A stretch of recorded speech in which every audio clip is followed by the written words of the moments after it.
오늘 성경 본문에 보면 욥기 42장 5절에 내가 주께 대하여 귀로 듣기만 하였사오나 이제는 눈으로 주를 배움나이다. 이렇게 성경 구절이 기록되어 있습니다. 욥기의 가장 정수와 같은 성경 말씀이라고들 이야기를 합니다. 그런데 제가 여러분들에게 묻고 싶은 질문이 있습니다. 답을 하시라는 말씀은 아니고요. 귀로 듣고 눈으로 주를 배움나이다. 이게 무슨 소리일까요?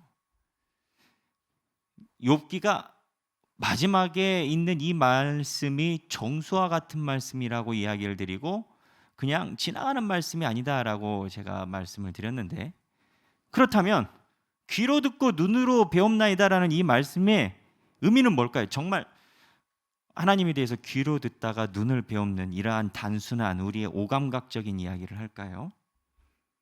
그렇지 않습니다.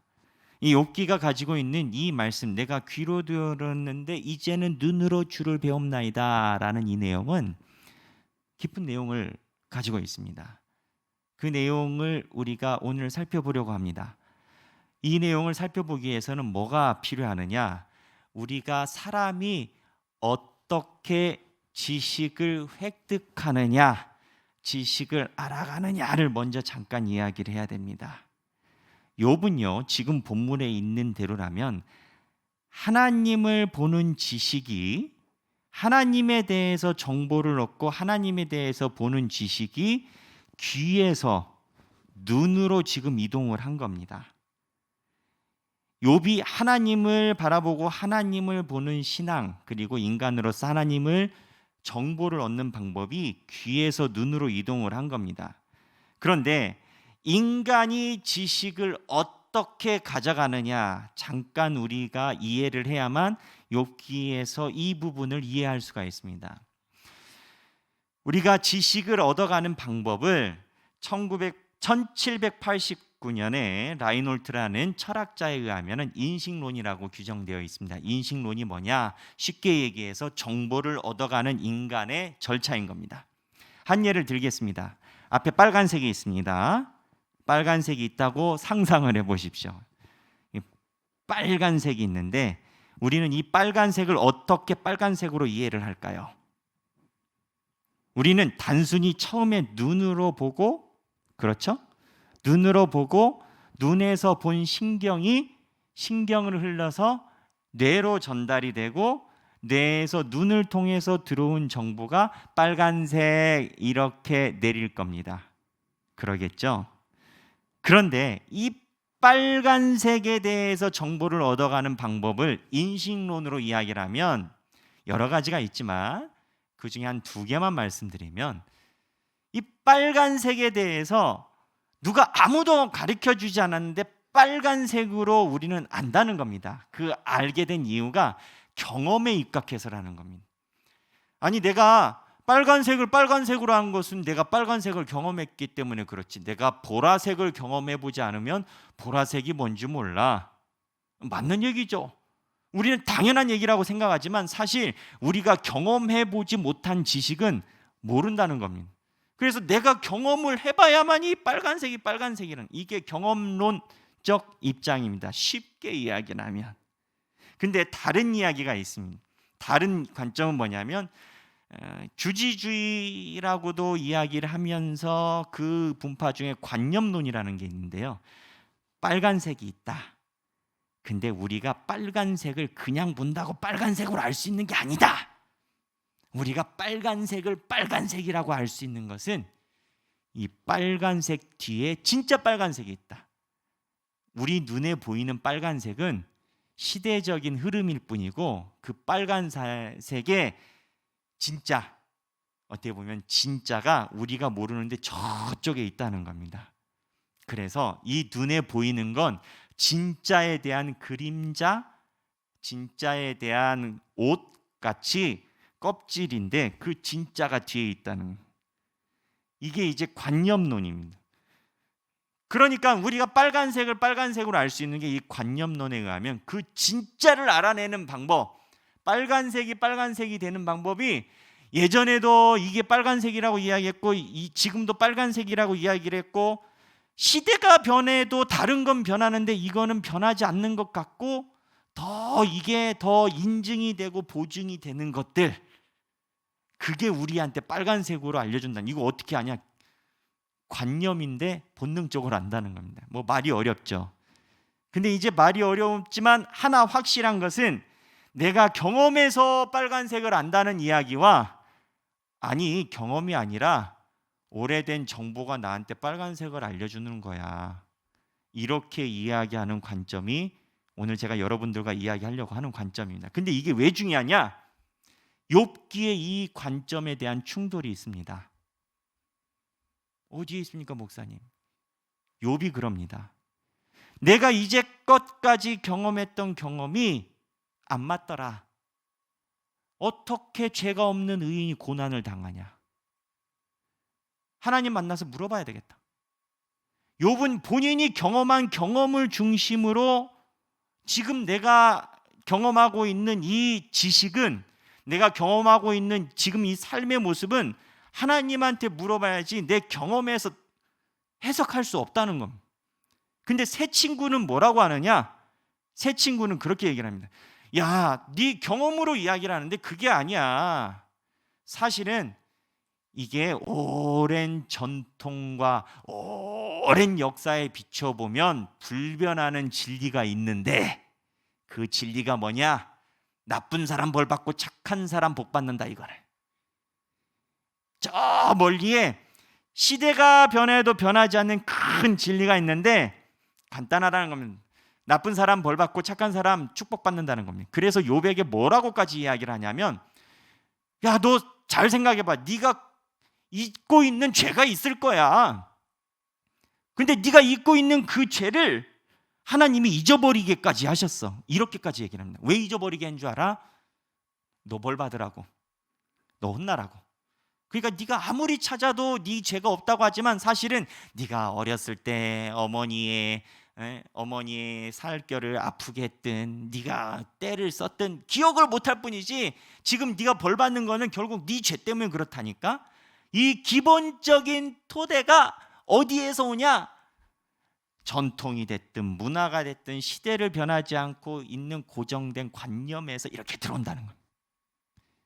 이 시각을 가지고 욥기를 보면 욥기의 이러한 인식론, 정보를 가져가는 방향에 대한 충돌이 굉장히 많이 나옵니다.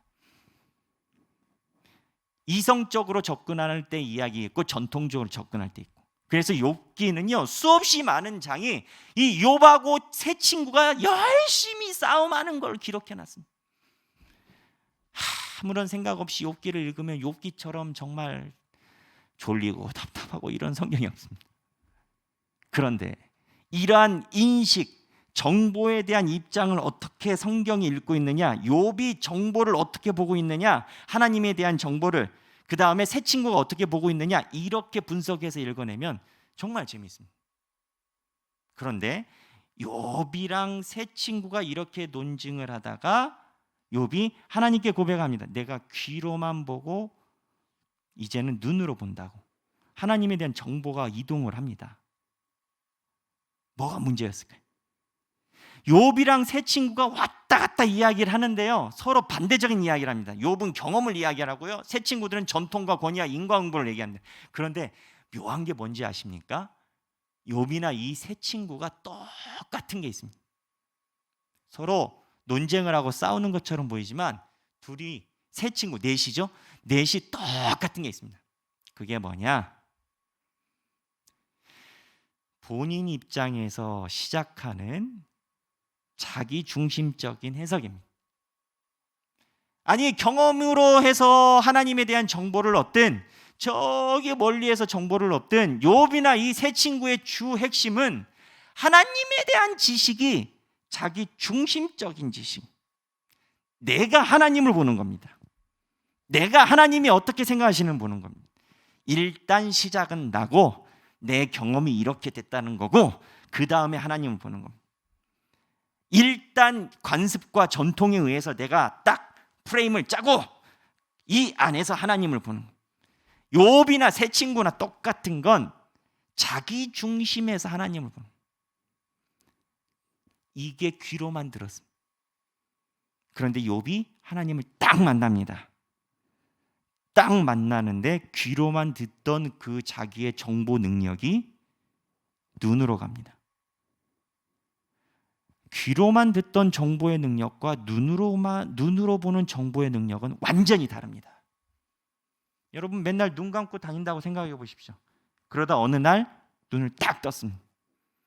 내가 세상을 분별하는 방법이 귀로만 듣다가 눈이 딱 떴습니다. 정보의 양이 어떻게 될까요? 아예 달라버립니다.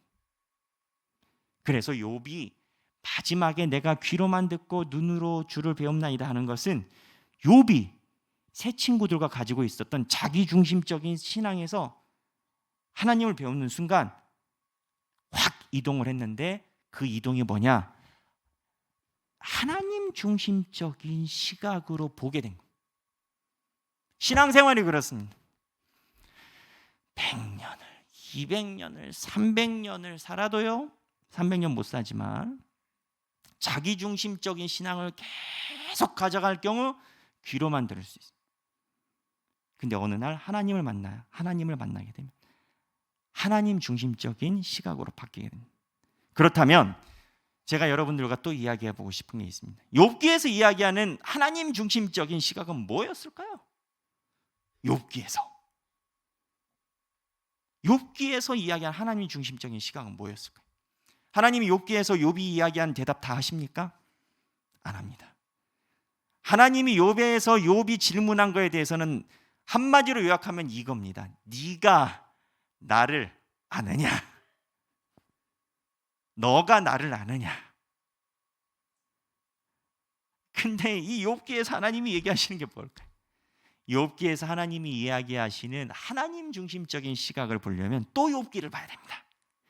욥기에 보면 욥이 쓰여진 상황에 정황이 있습니다. 욥기의 이야기가요, 예수님 오시기 전 2000년 전의 이야기로 추정을 합니다. 그런데 중요한 건 이게 책으로 엮어진 게 예수님 오시기 한 400년 전으로 추정을 합니다. 그때가 언제쯤이냐? 이스라엘 백성들이 포로기에서 귀환할 때쯤입니다. 욥기가 정리돼 가지고 성경책으로 딱 이렇게 준비될 때가 그때쯤인데, 그때 시대의 상황이 어땠냐? 대격변기였습니다. 대격동기였습니다. 어떠한 격동이었냐? 우리 인간적인 눈으로 보면 마이너스 격동기였습니다. 밑으로의 격동기였습니다. 첫째, 하나님이 성전과 성벽을 지어주신다고 했습니다. 그랬죠? 에스라, 느헤미야, 에스더는 뒤지만 에스라, 느헤미야. 근데 성전과 성벽이 건축이 됐는데 예전에 이스라엘 백성들이 생각하던 그러한 위용과 전용을 갖추지 못했습니다. 성전이 초라했다고요.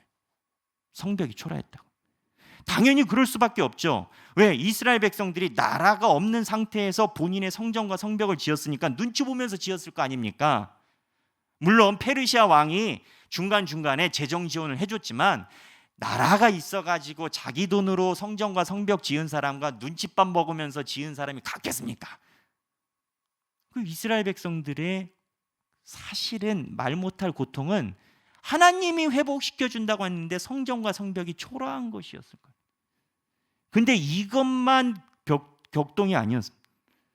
성전과 성벽이 초라하면서 나라가 회복이 안 돼요. 하나님이 분명히 다윗 지파를 통해서 나라를 회복시켜 주신다는데 사실 나라라고 이야기한 게 아니라 다윗의 자손을 회복시켜 주신다고 했죠. 하지만 이스라엘 백성들은 이 다윗의 자손이 왕가였기 때문에 왕족이 회복될 걸 기대했어요. 회복 안 돼요. 하나님이 거짓말하셨나요? 아니요. 다윗의 자손으로 예수 그리스도가 오셨죠. 하지만 그 당시에 이스라엘 백성들이 기대하는 다윗은 나라를 찾는, 회복이 안 돼. 근데 세 번째 가장 현실적인 건데, 성전과 성벽이 지어지고 하나님 말씀대로 귀환했는데 살림이 하나도 안 나아지는 겁니다. 돈이 없는 거예요. 몇백 년 동안. 이 시기에 욥기가 지어졌습니다.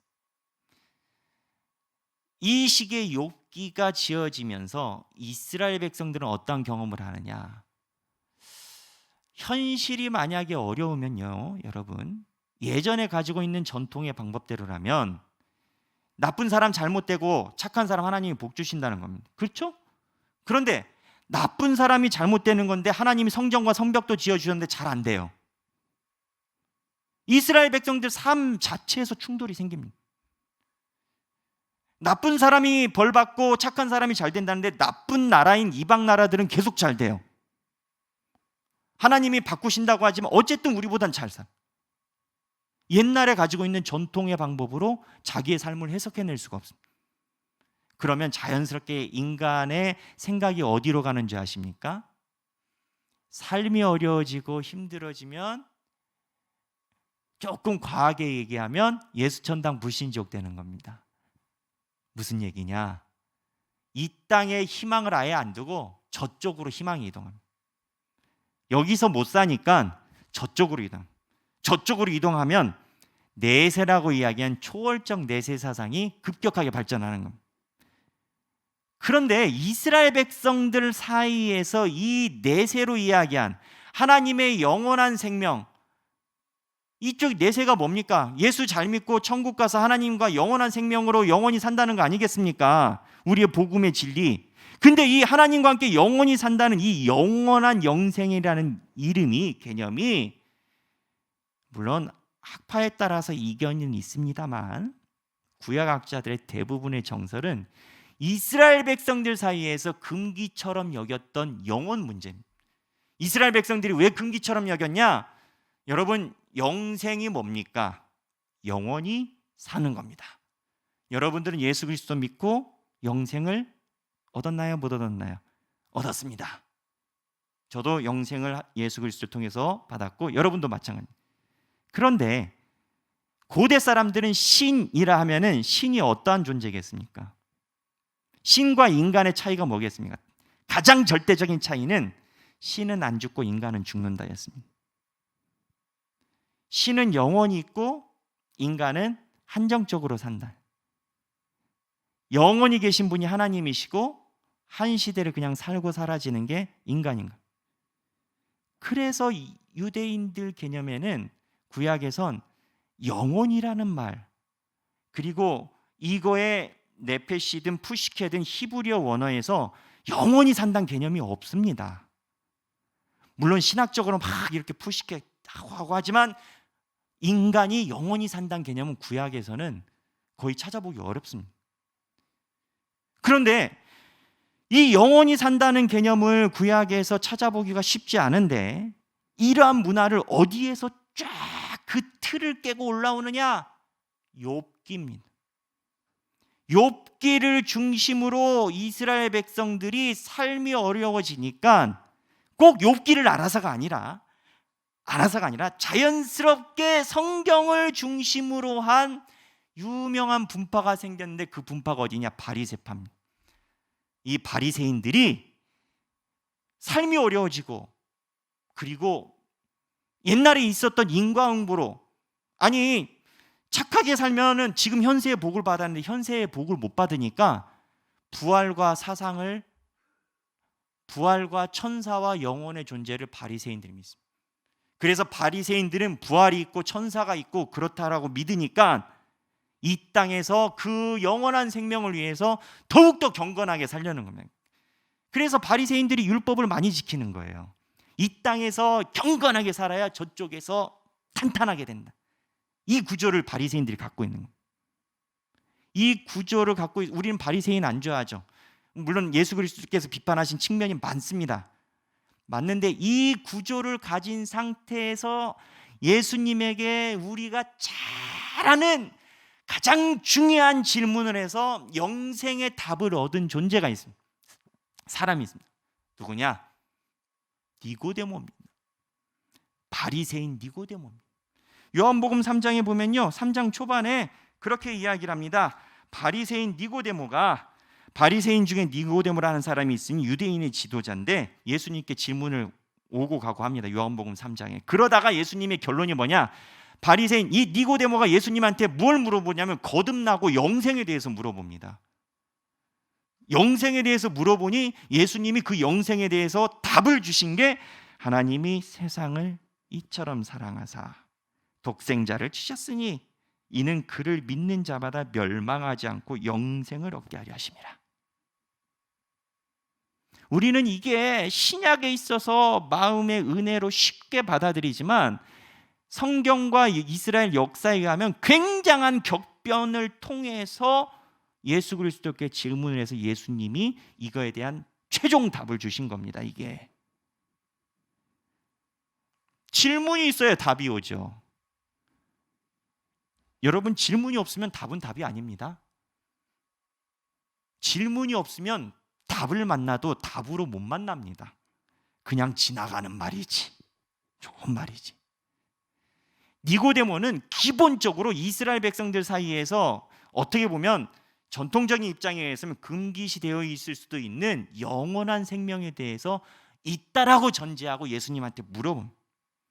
근데 이거에 대한 균열, 과거에 대한 생각에 대한 균열이 어디서부터 오느냐?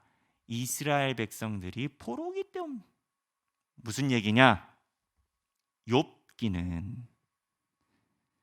우리가 가지고 있는 생각을 깨트리고 하나님이 가지고 있는 관점으로 접근하게 만드는 중요한 중간다리적인 위치를 가지고 있습니다. 인간이 가지고 있는 생각에서 하나님이 가지고 있는 눈으로 욥기는 전환하게 합니다. 욥이 이런 긴 얘기 알았을까요? 지금 제가 이야기한 긴 얘기 알았을까요? 욥이? 몰랐죠. 모르죠. 욥은 2000년 계산하면 4000년 전의 사람인데, 4000년 전의 사람인데. 여러분, 우리 인간 삶에 대해서 어떻게 생각하십니까? 얼마 전에 대선 대통령 후보를 각 당들이 뽑았습니다. 근데 대통령 각 당의 후보들 뽑는 과정에 토론회 한번 보십시오. 야, 칼만 안 들었지. 그런데 이러한 대통령의 과정을 2000년 전에 사람이 한번 봤다고 보십시오. 아니, 2000년 갈 것도 없이 조선왕조 500년 가시겠습니다. 조선왕조 500년에 있는 한 백성이 봤다고 생각해 보십시오. 한 나라의 임금을 우리가 뽑아? 지존하신 임금님을? 근데 임금 되기 위해서 토론해? 와, 칼만 안 들었지 서로 저렇게 싸워? 뒷감당 어떻게 하려고? 누가 임금이 됐어요? 그러면 그 반대편 그렇게 이야기한 사람 어떻게 될까요? 3대가 멸합니다. 그 시대의 사람은 지금 우리가 하고 있는 대통령 선거를 하나도 이해하지 못했을 겁니다. 그렇죠. 하나님에 대한 인식도 마찬가지입니다.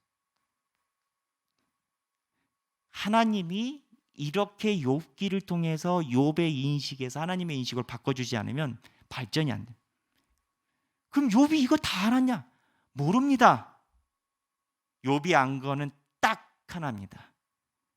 내가 귀로만 들었는데 눈으로 주를 뵙는구나. 하나님의 뜻이 내 생각과 다를 수 있구나. 이거 하나 욥이 본 것. 내가 과거의 전통과 인습과 인과응보로 다 맞다 생각했는데 아니구나. 하나님이 이끌어 주시는 이 시각 하나가 욥이 바뀐 겁니다. 세상에서 이렇게 시각이 바뀌는 현상이 사실은 성경에만 나오는 건 아닙니다. 엘빈 토플러는 권력 이동이라는 책에서 우리의 인식이 바뀐다고 얘기했고, 토마스 쿤이라는 사람은 과학혁명에서 이미 몇십 년 전에 패러다임 전환이라고 해서 우리 인간의 삶의 인식이 바뀌고 시간이 흘릴수록 바뀌는 것을 연구해냈습니다. 마치 태양에서 하나님의 의인과 악인에게 똑같은 빛을 주시듯이 이 시대 인간의 흐름이 그냥 멈춰 있지 않고 하나님이 통치하시는 흐름대로 가는 것을 우리는 하나님의 눈으로 보지만 세상 사람들도 아예 못 보는 것은 아닙니다. 그래서 욥기는 하나님이 내가 귀로 보던 것을 하나님의 입장으로 삶을 보고 있구나. 이끌어 가시는구나. 이걸 욥이 이야기를 하는 겁니다. 그런데 제가 예전부터 가지고 있었던 질문, 궁금증이 하나였습니다. 그게 왜 꼭 고통이어야 하냐 이겁니다. 여러분 그 생각 안 해보셨습니까? 저는 예수 그리스도의 십자가를 생각하면서 그 질문을 가졌습니다. 예수님이 우리를 위해서 구원해 주시고 살려주시고 역사해 주시고 하나님의 영원한 생명을 주시려고 하시는 게 감사하게 느꼈습니다. 그렇죠? 그런데 왜 꼭 고통이라는 통로여야 하냐 이겁니다. 꼭 인류사에 전 인류가 듣기만 해도 말도 안 되는 재판 과정과 말도 안 되는 억울한 누명으로 가장 잔혹하게 꼭 죽는 방법으로만 구원이 됐냐 이겁니다. 그렇지 않습니까?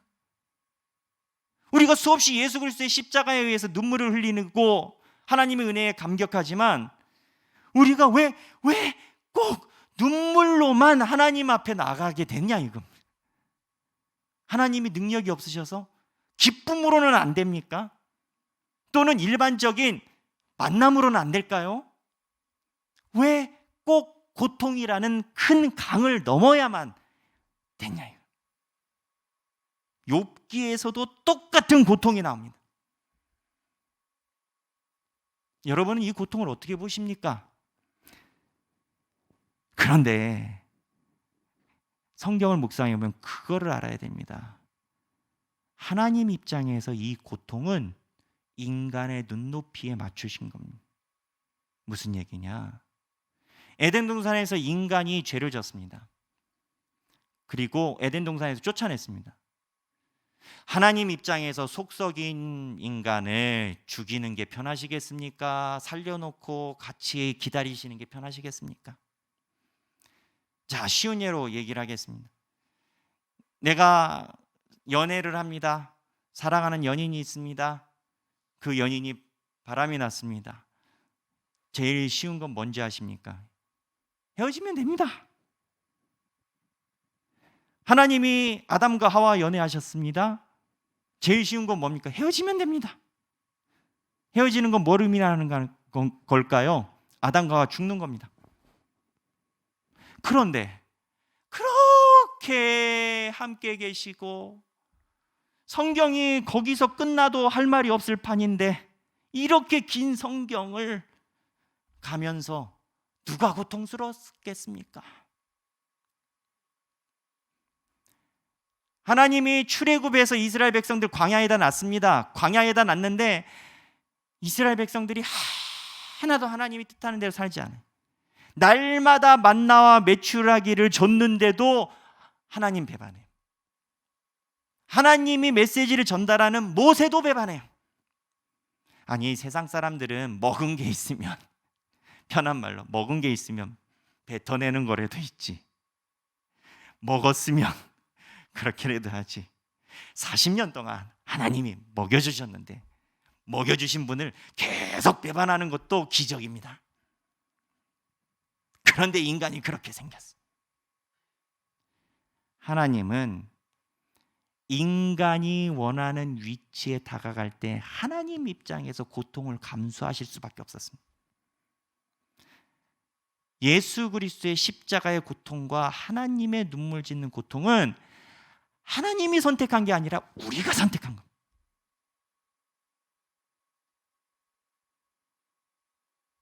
우리가 선택한 그 고통의 순간으로 하나님이 중요한 일을 하십니다. 예수 그리스도를 고통의 순간에 인간이 선택한 고통의 방법에 예수 그리스도를 넣으셨는데 이게 오묘한 역사인 것이 인간이 가장 피하기 싫고 고통스러운 순간인데 하나님이 우리의 인식을 확 전환하듯이 그 전에 가지고 있던 생각을 확 바꿔서 예수 그리스도의 부활로 확 끌어당겨요.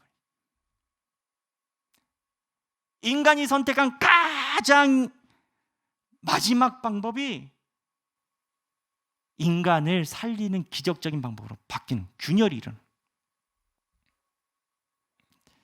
그래서 고통은 하나님께서 우리를 깨우고 하나님을 날아가는 방법, 마지막 방법일 수밖에 없는 겁니다. 하나님이 선택한 게 아닙니다. 인간의 삶이 선택한 거예요. 한병철이라는 철학자가 있습니다. 예수님을 믿는지 안 믿는지 제가 확인은 못했지만 그 사람이 고통 없는 사회라는 책을 썼습니다. 핵심은 뭐냐? 인간이 고통을 통해서 진보하고 사회가 갱신되고 나아가는데 현대 사회는 고통 없는 것이 행복이라고 이야기를 한다는 겁니다. 마치 진통제로 고통을 없애는 게 당연한 것처럼 네가 지금 못 사는 것은 네가 능력이 없어서고 열심히 살면 나아질 것이다. 열심히 살면 나아질 걸 기대하고 지금을 견뎌내라. 이렇게 이야기를 한다는 겁니다. 그게 아니라는 겁니다. 내 삶에 고통이 있는 의미가 있고 그 의미를 찾아야 인간의 삶이 결안을 깨고 나오듯이 한층 앞으로 나가는데, 예전에는 민주화를 위해서 봉건 지주 사회에서 인간들의 인권을 위해서 고통을 대면하고 그 순간으로 사람들이 투쟁해서 계란 껍질 깨듯이, 옛날엔 왕이 자연스럽겠지만 계란 껍질 깨고 이제는 왕을 우리가 뽑는 그러한 시대로 고통을 넘어가서 됐는데, 지금 현대 사회는 고통을 피하라, 고통은 실패하라, 이렇게 이야기를 한다는 겁니다. 한병철이라는 철학자가 하나님이 태양을 주시는 것을 우리도 주시지만 똑같이 안 믿는 사람에게도 햇빛을 똑같이 주십니다. 우리가 느끼는 것을 그 사람들도 느낄 수 있습니다. 자연적으로. 무슨 얘기냐? 욥기가 이야기하는 고통은 새 친구가 이야기하는 것처럼 과거에 있었던 전통과 생각으로 네가 잘못했다 이렇게 접근할 수 있는 고통이 아니고 하나님이 계란 껍질을 깨는 고통이고, 욥기가 보여주는 이야기는 너의 고통을 직시하고 쳐다보라는 거예요. 고통에 대면하라는 거예요. 욥이 한 행동이 고통 앞에 서 있었던 겁니다. 고통을 피한 게 아니라, 그랬더니 내가 귀로만 보던 게 눈으로 주님을 배웁니다 하고 내 중심적인 게 하나님 중심적으로 바뀐 겁니다. 이번 주에 특방 강사 중에 오신 분 중에 홍성원 목사님이라는 분이 계십니다. 아기가 소아조루증 걸린 아이예요. 저는 몰랐어요. 의료보험이 안 된대요. 장애인이라 당연히 될 줄 알았는데 장애인 범주에 못 들어간답니다. 왜 못 들어가느냐? 우리나라에 딱 한 명 있답니다. 정보가 없대요, 데이터가. 보건복지부에서 안 된다고 한대요. 얼마나 의료비가 많이 들겠습니까? 근데 그 목사님이 힘든 건 그게 아닙니다. 주변에 있는 사람들이 세상에 목사님 가정이 저런 아이를 하나같이 뒤로 돌아서는 끌끌끌. 아니, 그래서 어떤 사람은 심지어는 목사님 보고 회개해야 된다라고 얘기했다는 거 아니겠습니까? 아들이 그렇게 태어난 거에 대해서. 여러분, 하나님이 주시는 고통이 그렇게 간단합니까? 우리가 하나님에 대해서 그렇게 잘 아나요? 하나님이 보시는 시각에 대해서 우리가 모든 걸 결론을 다 내릴 수 있습니까? 우리가 가지고 있는 인습과 절차에 의해서 그러한 자녀를 낳은 목사님께 회개하라는 말이 하나님 앞에서 맞는 말이겠습니까? 하나님의 영광을 드러내기 위해서 사용하셨다라고 성경에서 이미 얘기했음에도 불구하고 우리는 사실은 우리가 알고 있고 우리가 생각하는 그 체계대로 하나님을 이해하려는 나로부터 시작한 하나님 이해를 가는 겁니다. 여러분, 이게 우리에게 희망의 메시지입니다. 왜 희망의 메시지인지 아십니까? 여러분이 가지고 있는 삶의 고통은 여러분들이 가지고 있는 신앙관으로 다 해석이 되십니까? 언젠가는 주여 삼창하고 평생 동안 기도하면 하나님이 내 기도를 들어주실 것이다. 내가 안 되면 내 자식이라도 잘 될 것이다. 내 자식이 안 되면 내 자식의 자식이라도 잘 될 것이다. 틀렸다는 게 아닙니다. 인과응보나 전통적인 접근 방법이 없다는 게 아닙니다. 그러나 모든 것이 다 그렇게 1 더하기 1이 2가 나오는 게 아니라는 겁니다. 하나님이 우리 삶에 고통을 주시는 이유는, 하나님이 때로는 우리 공동체에 고통을 주시는 이유는, 하나님이 우리나라에게 고통을 주시는 이유는, 하나님이 때로는 우리가 계란 껍질을 깨듯이 하나님이 직접 보고 싶은 그곳으로 끌어올리시는 하나님의 역사일 수 있다는 겁니다. 한병철이 냉렬하게 이야기합니다. 현대사회를 진통사회라고 얘기를 합니다. 마취사회라고 얘기를 합니다. 마취제사회라고 얘기를 합니다. 고통을 최대한 진통제를 먹어서 없애는 것이 성공이라고 이야기하는 사회라고 얘기를 합니다. 그것이 우리 인류를 어렵게 만들고 있다라고 지적합니다. 욥기는 그 사람의 관점에 의하면 고통을 고통대로 두고 고통을 통하여 하나님 앞에 나간 성경인 겁니다. 삶에 도저히 해석 안 되는 고통의 현실이 있습니까? 우리가 정말 싫어하는 말이지만 부인하지 못하는 말 중에 하나가 삶은 고통이다. 삶은 고통의 연속이다라는 말입니다. 안 좋아합니다. 그런데 희한하게 삶이 고통스럽거나 고통스러워 본 적이 있거나 안 해본 사람이 아무도 없다는 겁니다. 그러면 하나님이 여러분의 인생을 실패하신 겁니까? 우리의 인생이 실패한 겁니까? 그렇지 않습니다. 너희들의 눈으로 보던 것을 하나님의 눈으로 보라는 하나님의 음성인 줄로 믿습니다. 여기 계신 모든 분들이 욥의 고백처럼 이제는 내가 귀로 듣기만 하였사오나 하나님 내가 잘 모르겠습니다. 그러나 하나 확실한 건 내가 눈으로 주를 배움나이다. 욥이 하나님의 모든 뜻 알지 못했습니다. 그러나 하나 확실한 건 내가 눈으로 주를 배움나이다. 이 고백이 저와 여러분들의 고백이 되기를 주님의 이름으로 축원합니다. 찬양하고 싶습니다. 욥기에 있는 성경 내용임을 찬양으로 만든 찬양입니다. 주가 보이신 생명의 길, 나 주님과 함께 상한 마음을 드리며 주님 앞에 나가리. 성경 구절입니다. 나의 의로움이 되신 주님, 그 이름 예수. 나의 길이 되신 이름. 나의 길이 된다는 게 무슨 의미입니까? 우리는 길을 몰라요. 그냥 예수님과 서 있는 게 길이에요. 욥 몰라요. 인생의 의미 알겠습니까? 1장에서 있는 부와 맨 마지막에 있는 부의 차이는 1장에서는 인과응보로 알았지만 마지막에 있는 부는 하나님이 주신 축복은 하나님의 눈으로 보는 축복이에요. 자식이 많아지고 재산이 많아져서 부가 아니에요. 하나님의 눈으로 축복을 나의 길 오직 그가 아시나니 나를 단련하신 후에 내가 정금같이 나아오리라. 찬양 드리겠습니다.